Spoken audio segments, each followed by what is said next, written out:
Bạn thử tưởng tượng một cảnh như thế này. Đang chạy xe trên đường cao tốc với vận tốc 100 km/h, kim xăng trên bảng đồng hồ báo đỏ lòm. Thay vì tấp vào trạm dừng nghỉ, bạn nhấc điện thoại lên gọi. Vài phút sau, một chiếc xe bồn chở xăng khổng lồ lao đến, chạy song song sát bên xe bạn. Và thế là quá trình đổ xăng được diễn ra. Bình xăng của bạn bằng một cách thần kỳ nào đó tự động bật ra, còn chiếc xe bồn kia thì ghé sát, và thế là xe của bạn được bơm đầy xăng. Thưa các bạn, cảnh tượng điên rồ và nghẹt thở ấy chính là công việc thường ngày của các phi công quân sự trên khắp thế giới.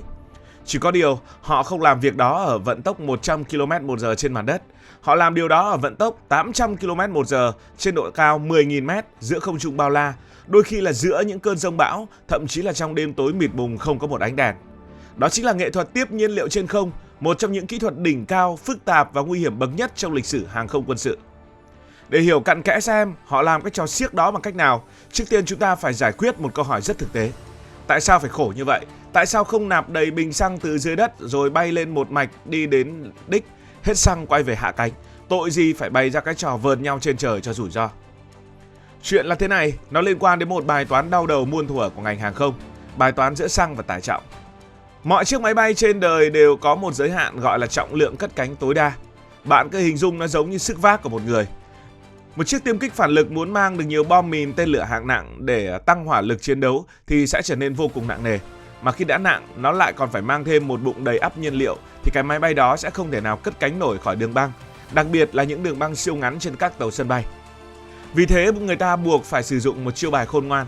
Các chỉ huy sẽ cho chiếc tiêm kích đó nạp đầy vũ khí đến tận cổ, nhưng chỉ đổ một lượng xăng xíu xiu vừa đủ để bay nhẹ bớt và bốc lên khỏi mặt đất. Ngay khi chiếc máy bay vừa cất cánh và lấy được độ cao ổn định, một chiếc máy bay được ví như một trạm xăng khổng lồ sẽ đợi sẵn ở một tọa độ định trước trên bầu trời để bơm đầy nhiên liệu cho nó, giúp nó có đủ xăng để bay đến mục tiêu.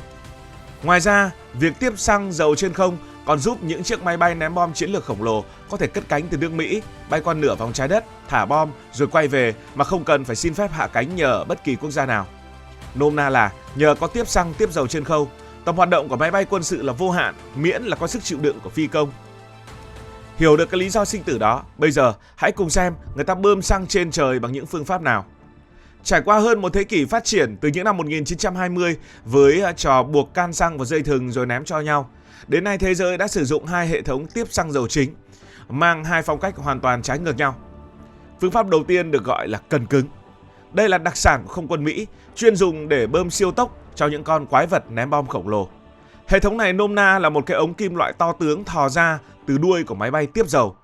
Điểm xịn sò là cái ống có gắn hai cánh lái nhỏ xíu, giúp nó lượn lờ trên không trung giống một chiếc máy bay mini. Với phương pháp này, phi công đi xin xăng thực chất rất nhàn. Anh ta chỉ việc bám theo sau trạm xăng, giữ máy bay đứng im phăng phắc ở một vị trí cố định. Phần việc toát mồ hôi hột thuộc về anh nhân viên nằm úp sấp ở đuôi máy bay mà tiếp xăng. Anh này sẽ cầm cái cần giống như là cần chơi game, khéo léo lái cái ống kim loại khổng lồ đâm phập vào lỗ nhận xăng trên lưng chiếc tiêm kích bên dưới. Tốc độ bơm của hệ thống này cực kỳ khủng khiếp, lên đến 4.000 lít mỗi phút. Bơm cực nhanh, cực đã, nhưng nhược điểm là đồ nghề thì quá cồng kềnh, đắt đỏ và mỗi lần chỉ phục vụ được đúng một thượng đế. Phương pháp thứ hai được gọi là ống mềm và phễu. Vì cần cứng quá đắt, phần lớn thế giới chọn phương pháp thứ hai. Thả một sợi dây cao su dài loằng ngoằng từ máy bay mẹ. Ở đầu dây có gắn một cái phễu cản gió giống như một quả cầu lông khổng lồ. Về phần máy bay đi xin xăng, nó sẽ chìa ra một cái vòi kim loại nhọn hoắt ở trước mũi. Ưu điểm là máy bay mẹ có thể thả vài cái vòi cùng lúc để bơm cho nhiều anh em. Nhưng ở cách này, câu chuyện bị đảo ngược hoàn toàn. Máy bay mẹ cứ thế bay thẳng và mặc kệ cái phễu bay lắt lẻo đằng sau, còn phi công đi xin xăng phải tự thân vận động. Đọc đến đây, có lẽ bạn đã thấy công việc này quá sức căng thẳng. Nhưng xin thưa, nãy giờ chúng ta mới chỉ nói đến việc bay trong điều kiện thời tiết đẹp, trời quang mây tạnh vào ban ngày. Thực tế chiến trường thì tàn khốc hơn nhiều. Chơi với lửa có ngày bỏng tay. Đưa hàng chục tấn xăng và những cỗ máy khổng lồ xích lại sát dạt nhau ở vận tốc hàng trăm cây số một giờ, chắc chắn ranh giới giữa một phép màu kỹ thuật và một thảm họa tàn khốc chỉ mỏng manh như một sợi chỉ. Và lịch sử thì có điều này rồi. Nhưng trước tiên hãy nói đến những kỷ lục. Nhắc đến kỷ lục tiếp dầu trên không, giới phi công thường rỉ tai nhau về một nhiệm vụ mang đầy tính huyền thoại diễn ra vào năm 1982 trong cuộc chiến Falkland giữa Anh và Argentina. Đây không phải là kỷ lục bay lâu nhất mà là kỷ lục về sự phức tạp, liều lĩnh và đau đầu bậc nhất. Chuyện là thế này, quân đội Anh muốn dùng máy bay ném bom để cấy nát đường băng của Argentina trên đảo Falkland. Nhưng có một rắc rối, căn cứ gần nhất của Anh nằm ở đảo Asensio, cách mục tiêu tận 6.300 km. Nghĩa là máy bay phải hoàn thành một quãng đường khứ hồi dài gần 13.000 km qua đại dương mênh mông, không có một hòn đảo để hạ cánh. Không một chiếc oanh tạc cơ nào trên thế giới vác đầy bom mà bay xa đến thế được. Chỉ huy quân đội Anh đã nghĩ ra một kế hoạch có phần hơi hoang đường. Họ quyết định đưa một chiếc oanh tạc cơ khổng lồ có tên là Vulcan đi làm nhiệm vụ. Và để chiếc Vulcan này không bị rơi tõm xuống biển vì hết xăng, họ phải dàn xếp một đội hình tiếp dầu trên không cấu trúc y hệt như mô hình bán hàng đa cấp. Để nạp xăng cho một chiếc máy bay ném bom, người Anh phải huy động đến 11 chiếc máy bay tiếp dầu, có tên là những máy bay Victor bay cùng. Nó là một bài toán luân chuyển nhiên liệu giận tóc gáy. Máy bay số 1 sẽ bơm cho máy bay số 2, rồi máy bay số 2 quay về. Máy bay số 2 gom xăng bơm cho số 3 bơm cho số 4.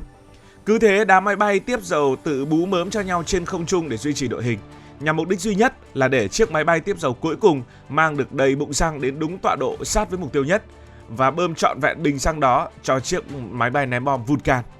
Khi chiếc Vulcan ném bom xong quay về, lại có một đàn máy bay tiếp dầu khác cất cánh giữa biển khơi để đón lõng và bơm xăng cứu giá. Trong đêm tối đen như mực giữa Đại Tây Dương, bầu trời chứng kiến một vũ điệu luân chuyển nhiên liệu phức tạp chưa từng có. Nhưng bằng sự lì lợm và thần kinh thép, họ đã thành công. Chiếc Vulcan bay thẳng đến Falkland, trút 21 quả bom, phá nát đường băng đối phương và quay trở về căn cứ an toàn sau 16 tiếng đồng hồ bay liên tục. Đó là một bản hùng ca bất tử về giới hạn chịu đựng của con người và sức mạnh của công nghệ tiếp dầu. Kỷ lục trói lọi là thế, nhưng cái giá của sai lầm thì khủng khiếp hơn bất kỳ bộ phim thảm họa nào. Khi hai quả bom xăng biết bay đâm vào nhau, thần chết không bao giờ vắng mặt. Nổi tiếng và gây ám ảnh nhất chính là thảm họa bầu trời Palomares. Quay ngược về thời gian chiến tranh lạnh, không quân Mỹ có một chiến thuật cực kỳ rùng rợn. Họ cho những chiếc máy bay ném bom B-52 mang theo vũ khí hạt nhân bay lượn vòng vòng trên bầu trời châu Âu 24/24 để sẵn sàng đáp trả Liên Xô nếu có biến. Tất nhiên để bay liên tục không nghỉ thì chúng phải được vỗ béo bằng xăng giữa không trung. Buổi sáng ngày 17 tháng 1 năm 1966, một chiếc B-52 mang theo 4 quả bom khổng lồ chứa sức mạnh hạt nhân tiến lại gần chiếc máy bay tiếp dầu KC-135 trên bầu trời ngôi làng Palomares, miền Nam Tây Ban Nha. Mọi thứ đã diễn ra êm ả ở độ cao 9.000 m. Chiếc B-52 từ từ tiến lên để đón lấy chiếc cần cứng của máy bay mẹ.